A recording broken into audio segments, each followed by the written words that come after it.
What is it called? Time buffer. Time buffer. What? Time buffer. What did you say? Time buffer. Time buffer?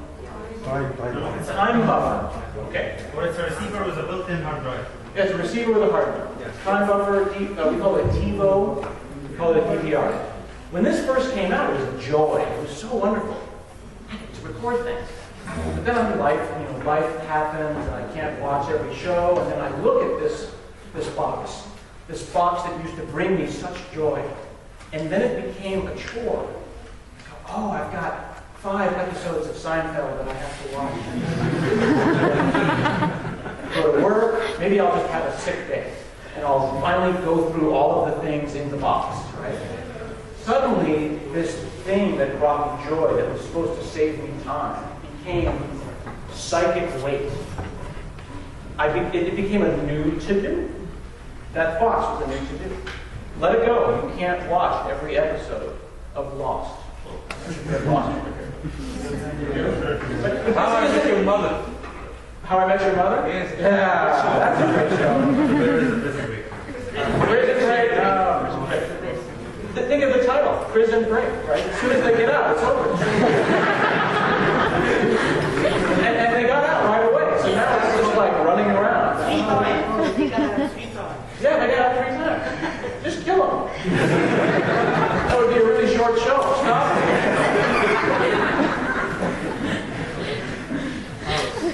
House, yeah. Psychic weight. Nothing is more psychic weight than like being 1 season behind. Did you see Lost? No, I'm on season 3. No,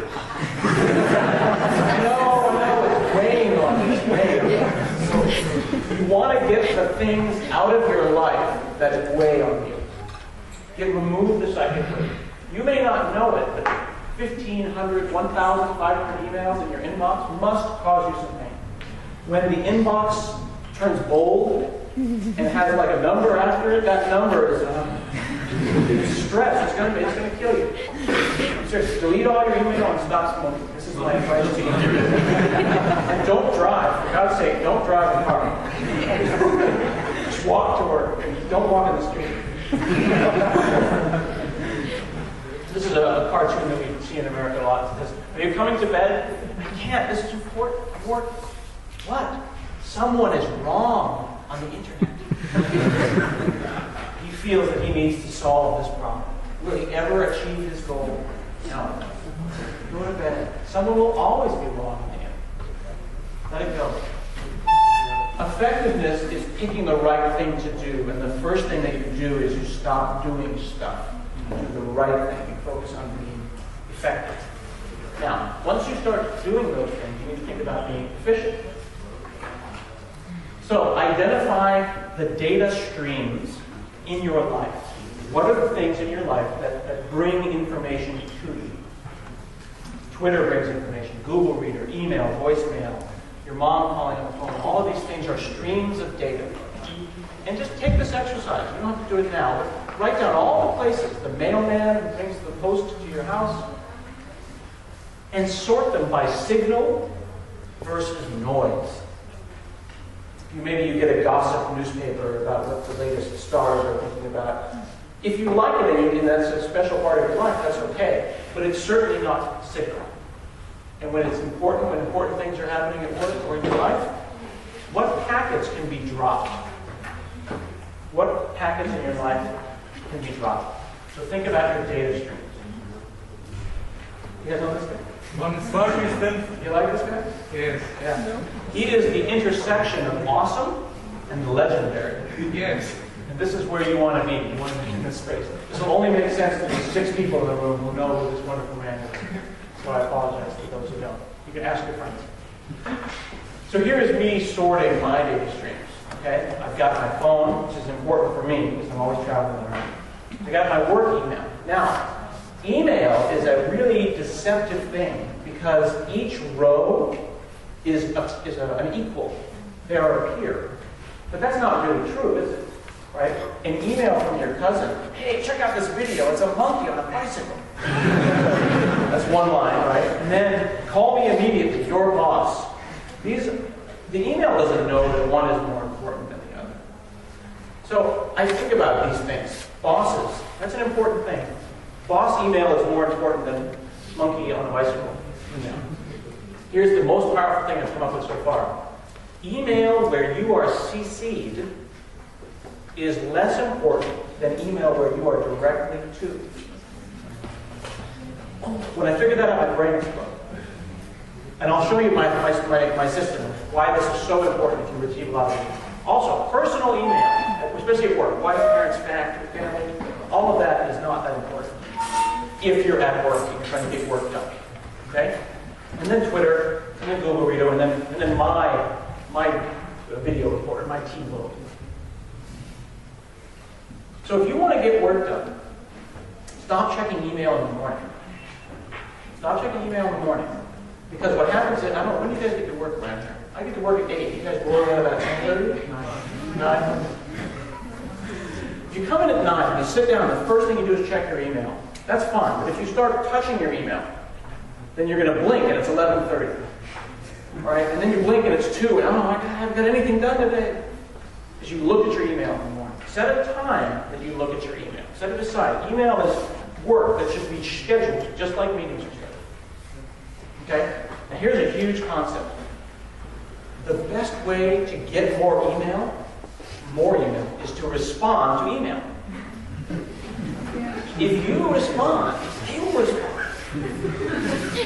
I get a lot of email. And I've had a couple of people say, oh, Scott, you didn't answer my email. I have a lot of email, okay? I have to drop some packets, and it's not personal. Because if I answer you, then you'll answer me, and then we'll have a whole thing going, and then I can do that 10,000. If you are the fastest responder to a problem, you will get all the problems. Okay? Phrased differently. Don't put energy into those things that you do not want more of. If you're trying at work to be that person who answers all the emails because you want your boss to think that you're like a really great worker, that starts for a little bit, but what eventually happens is you train your boss to email you because you're checking your email at 3 in the morning and you respond like that. And while you think your boss thinks, hey, go get her, good job, you will get all of the problems. Do you want those? You want to think about it. You want to be the urgency person at work, or you want to be the big strategic problem solver at work? Free to speak.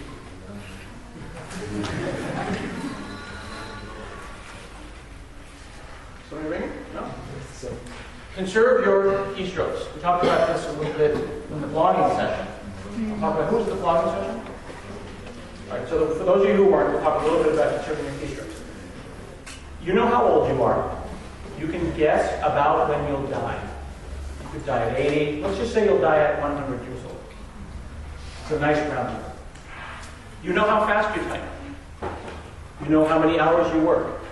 You can do the math and figure out how many keystrokes you have left before you die. There is a finite, calculable number. As you are typing your next email, when you go to work, or you check your email again tonight, when you start typing, think about it. This email I'm going to send to you, say, is this 1,000 keystrokes that I'm going to have to type? That's a lot. Is the person on the other end of that deserving of my 1,000 keystrokes? Is that 1,000 keystrokes worth my time? We all have this person at work. This is the person who writes the emails that like you have to scroll. Right? These are not the bulleted lists emails. These are the, like, you know, when I was a boy, oh, here he goes, here he goes. And then you have to scroll, right? This is not an email. This is a newsletter or a magazine article, right? But who is this email going to? 5, 10, maybe 100 people. Was it the right 100 people? Or is it just the same people who aren't listening? I really try to conserve my keystrokes. Sometimes I think about answering technical questions. You might email me. And rather than emailing you the code back, I will write a blog post. And then I will email you the link. Because that blog post goes to the world. And they can Google it later. Then I affect the lives of 50,000 people, and not one person. That is about deciding what is the most efficient way to type and what is the most effective way to communicate. Email is very likely not the medium. Sometimes the best email is to say, can I call you? You ever write, you ever have a chat and the chat starts getting intense and you say, let's just call me. Stop wasting your keystrokes. You're going to hurt your hands. Conserve your keystrokes. Think about, is this email a better phone call? And then I have a phone call with a follow-up email with what we said. Here is the notes. And those notes, should they be in SharePoint or a document management system or a wiki? Should they be on a blog post? Email has no memory. It just disappears into the ether. So I think that email should be the place that conversations kind of kick off, where they start, and the place where they end. But that's not where conversations happen.